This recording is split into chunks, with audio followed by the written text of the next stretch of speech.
Right, PR PhD here. I'm going to share a little bit of what I thought was interesting. This is going to be a little bit of an editing 101 of a VR Troopers edit. Not even a scene, but an edit. I thought that this was a poorly made edit, but actually wasn't as bad as I thought it was, but it could have been improved, and I'm going to share it later. This is going to be the intro. I thought it was a really distracting edit that would have hurt this episode. I watched it on TV, and then it was a lot better. If I was, I thought it was. I get to it later. Now, keep in mind, I don't keep a lot of effort in my editing. As you know, I've done like 7,000 videos and edited by myself. You probably didn't know, but anyway, that's what I do. And I do it all in Windows Movie Maker. But still, you can do a lot with film language and martial arts. It's Bond with $1 billion martial arts kid show company. You figured they'd do better editing, but oh well. The edit that I thought was going to happen wasn't as bad as Galileo or Mass Rider Warriors Remastered or friggin' Tenso in a Suitcase, but still distracted. Possibly on a level of triple zoom and oh my god. But nonetheless, was distracting from what I thought it was. So let's see the scene. So back to the edit of the scene where Ryan and Jeb fight in Dogmatic Change VR Troopers, episode 13. I could complain about the lousy dialogue, but here I'm talking about the editing. Before I thought it was a page or TV screen flip, which would have been really awful. Story-wise, it's a scene about Jeb and Ryan forced to fight each other. Action-wise, you want to be more excited by switching between the narratives, like in the Star Wars prequels, between like 4 different points of view or whatever. And then you have a freaking page flip. See how distracting that is? It's too long and also not smooth enough. In martial arts scenes, editing is key. Shots have to demonstrate great athleticism. Editing can exaggerate those hits. What I thought happened was basically editing of a still shot. Showing what happens while fighting and then cutting will make the scene more quick and more intense. Boy, that was really George Lucas. Anyway, what actually happened was a VR base edit, which was represented by the V triangle cut the base is represented by.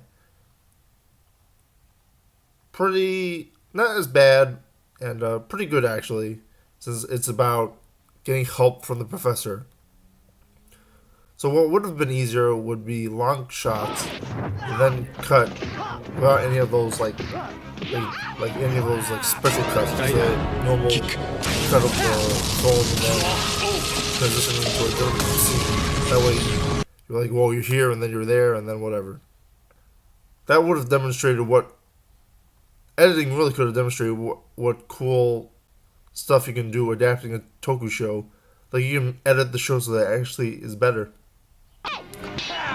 So let me tell you what I would have used instead of the VR-based triangle. What I would have used instead of the VR-based triangle edit would have been probably, which was probably explored by the show, was a triangle insert dissolve animation on pulse flip, which I'll demonstrate here. This works great because it can represent so many things. It can represent Jeb's teeth, Jeb's claws, the missiles that, even though they're not triangles, the missiles that JB and Caitlyn shoot at the bad guys. That would really been really cool. Like that would have worked so well at subliminal level, and I'll get to a reason why it didn't work too well. It probably didn't work too well later on in the explanation.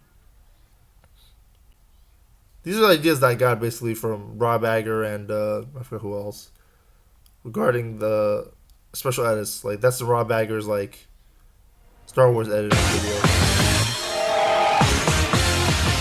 Another cool thing we could have done would have been like a bullet hole from when somebody gets shot in the missile scene, or like the hole that Ryan receives after getting drilled by Jeb in the scene, which is pretty cool since they get away with it because like there's no puncturing. Like even though they don't get away with, I don't know, it's weird because like JB and some certain scenes doesn't mouth people in scenes that like it could be a bullet hole, maybe a blood spatter or bullet hole with it.